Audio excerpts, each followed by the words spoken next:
अस्सलामुअलैकुम, मैं जफरुद्दीन, आप देख रहे हैं SSN नेटवर्क। आपको बता दें कि धार्मिक नफरत समाप्त करने और भारतीयता एवं मानवता की वास्तविकता भावना की जीत के लिए जमीयत उलेमा हिंद व रामलीला कमेटी के तत्वाधान में फिरोजपुर झिरका के रामलीला हॉल में सद्भावना संसद का आयोजन किया गया, जिसमें सभी मजहब के मानने वाले धर्म गुरुओं ने भाग लिया और संयुक्त रूप से राष्ट्रीय एकता और शांति का संदेश दिया। मेवात में आयोजित धर्म संसद में हिंदू धर्म गुरुओं ने कहा कि भारत का समाज हिंदू और मुसलमान की व्यवस्थाओं के मेल जोल से बना है, इसलिए समाज तोड़ने की शिक्षा देने वाला असामाजिक तत्व है। ऐसे लोगों का हुक्का पानी बंद कर उनको चिन्हित कर उनके खिलाफ नियमानुसार कानूनी कार्रवाई की जानी चाहिए। आगे उन्होंने कहा कि सभी भारतीयों के पूर्वज एक थे और सभी का संबंध इसी देश की मिट्टी से है। अपने उद्घाटन भाषण में जमीयत उलेमा हिंद के महासचिव मौलाना हकीमुद्दीन कासमी ने कहा कि भारत बहुत ही खूबसूरत देश है। इसकी प्रतिष्ठा और महानता इस तथ्य में निहित है कि यहाँ सभी धर्मों के लोग सदियों से एक साथ रह रहे हैं। उनके घर और आंगन एक दूसरे से मिले जुले हैं, इसलिए इस देश में नफरत फैलाने वाले कभी कामयाब नहीं होंगे। सभी धर्म गुरुओं को सत्य की रक्षा के लिए प्रतिबद्ध रहना चाहिए, क्योंकि आज बुराई और झूठ धर्म के चोले में छुपे हुए हैं। इस मौके पर हिंदू मुस्लिम धर्म गुरुओं ने अपने अपने भाषणों के माध्यम से मेवात में ही नहीं बल्कि सारे देश की आवाम को भाईचारा कायम करने का संदेश दिया है। आइए सुनते हैं किसने क्या कहा। छोटे बड़े सभी को हाथ जोड़ के मैं धन्यवाद देना चाहता हूँ। नफरत की लाठी तोड़ो,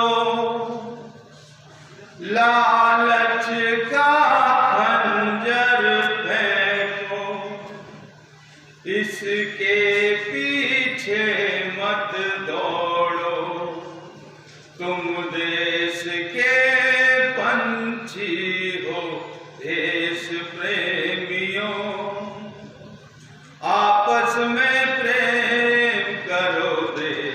प्रेमियों, मेरे देश प्रेमियों, आपस में प्रेम करो देश प्रेमियों। इसके लिए मैं आप सभी का, शहरवासियों का, देहातवासियों का, सबको मैं तहे दिल से शुक्रिया अदा करूंगा, क्योंकि सबके सहयोग से ही जो हिंदू मुस्लिम व्यवस्था है ये चल रही है। जब कुछ साल पहले बाबरी मस्जिद का कोर्ट से फैसला आया था, उस टाइम हमारी अमन कमेटी ने जो लालबाग चौक पर अम्बेडकर जो लाइब्रेरी बनी हुई है, उसके अंदर अपना एक ऑफिस 24 घंटे के लिए चालू किया और शहर के अंदर जितनी भी मस्जिदें हैं, हर मस्जिद पर 25-25 लड़के हिंदू समाज के लोगों ने, और देहात में जितनी वहां पर मंदिर है, सारे गांवों में 25-25 लड़के उन्होंने हिंदू मस्जिदों की भी और मंदिरों की भी उस टाइम सबने उसमें हिफाजत की थी। ऐसा भाईचारा मेवात क्षेत्र में देखने को मिलता है और आज बड़ी खुशी की बात है कि इतनी बड़ी बड़ी शख्सियत हमारे बीच में है। मैं तो ये दावे के साथ कहता हूँ, क्योंकि मैं किसी पे क्रिटिसाइज नहीं करता, मैं तो स्पष्ट बात करने वाला आदमी हूँ। आज यहाँ मंच पर जो शख्सियत बैठी है, जमीयत उलेमा हिंद और श्री रामलीला कमेटी की देखरेख में आयोजित इस सद्भावना संसद समारोह में मंच पर उपस्थित आदरणीय स्वामी धर्मानंद जी, आदरणीय हमारे बहुत ही पूज्य साधु संत जी, धर्मगुरु, वे आदरणीय हजरात उलेमा साहिबान, वे अलग अलग संस्थाओं से जुड़े हुए सामाजिक लोग और मेरे पिता तुल्य बुजुर्गों, मेरे नौजवान साथियों और पत्रकार बंधु साथियों, मेरे से पहले बहुत से सामान्य वक्ताओं ने आपके सामने सारी बात रख दी। समय की बड़ी कमी है, पर मुफ्ती साहब की ओर से आदेश था कि जैन साहब आपको बोलना है, तो मैं तो यही कहूंगा, जो हमारा हिंदुस्तान है, इस जैसा भाईचारा किसी और देश में देखने को नहीं मिलेगा। ये सच है, आप सभी लोग जानते हो वाली बात। और अगर मैं मेवात की बात करूं तो मेवात की मिसाल, मेवात की एकता मिसाल ये किसी से छिपी हुई नहीं है। और तो मेरी एक 37 साल की उम्र हो गई। आप लोगों को भी पता है, मैं भी एक छोटे से गांव अगौन का ही निवासी हूँ। मैं आपको उदाहरण के तौर पर बताना चाहता हूँ कि अगौन में हमारा एक जैन मंदिर है। मैं बचपन से उसे देख रहा हूँ, लगभग 150 सालों से बना हुआ है। उसी से चंद कदम की दूरी पर हमारे मुसलमान भाइयों की मस्जिद है और उस मंदिर के बराबर में ही मुसलमान समाज का एक घर है। सबको पता है वो हवेली है। मैं आपको विश्वास दिलाता हूँ, आप लोग उसको देख सकते हो। मेरी 37 साल की उम्र हो गई, आज तक हमारे जैन मंदिर का ताला नहीं लगा और आज तक किसी भी एक चीज को किसी भी समाज के द्वारा कभी नहीं लगा कि उसमें उस मंदिर के अंदर से कुछ चोरी हो गई। ऐसी एकता है। रामलीला और जय श्री राम के नारे गूंजते हैं, वहाँ से एक हिंदू मुस्लिम एकता की आवाज़ उठी है। कितना दिल को सुकून। मैं आपको सबसे पहले तो ये बता देना चाहता हूँ, हमारी इस रामलीला की कमेटी के आजीवन संरक्षक चौधरी आज़ाद मोहम्मद जी, आप इस बात से अंदाज़ा लगा सकते हो कि हमारा फिरोजपुर जिरका में ख़ास तौर पे कितना आपस में समन्वय है हिंदू और मुस्लिम समाज में। हमारे इस रंगमंच कलाकार पर शाहिद जैसे लड़के रामलीला का कार्यक्रम करते हैं और बहुत सारी बातें हैं, आपको पता ही है। हम लोग इससे पहले भी दीपावली, ईद समारोह, होली ईद समारोह हम करते आए हैं। जय श्री राम का जो नारा है, अभी हमने जैसे कल रात को बारात निकाली तो मुस्लिम समाज ने बहुत ही अच्छे तरीके से हमारी बारात का स्वागत किया और वो काफ़ी देर तक हमारे साथ चले। याहिया साहब ने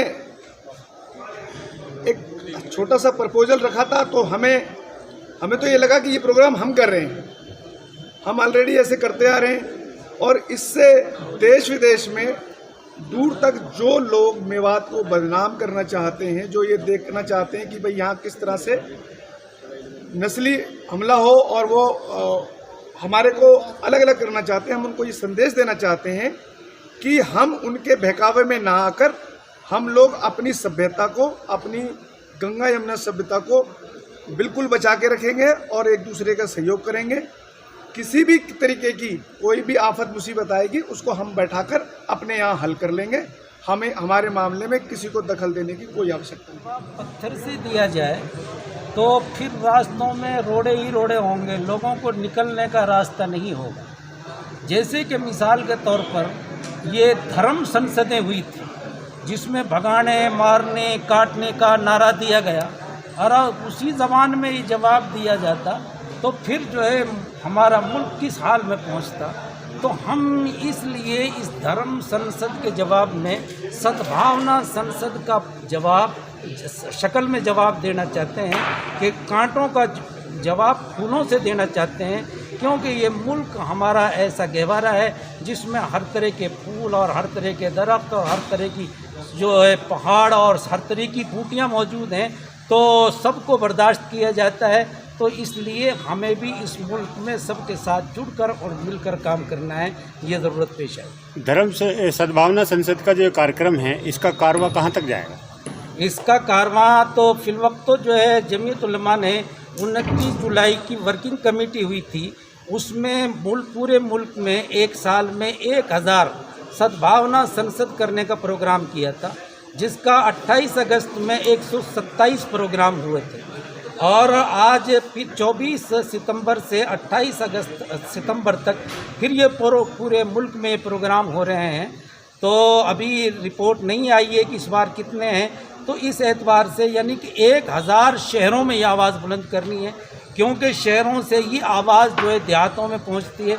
जब शहरों में आवाज़ पहुंचेगी तो देहातों में खुद ब खुद पहुँच जाएगी और हम समझेंगे कि आज जिस तरीक़े से आप अंदाज़ा लगाइए कि हम यहाँ आज़ाद मंत्री जी के पास आए, उन्होंने कहा कि हम चुटानी जी से मिलते हैं और यहाँ इसी जगह पर बैठकर हमने बात की।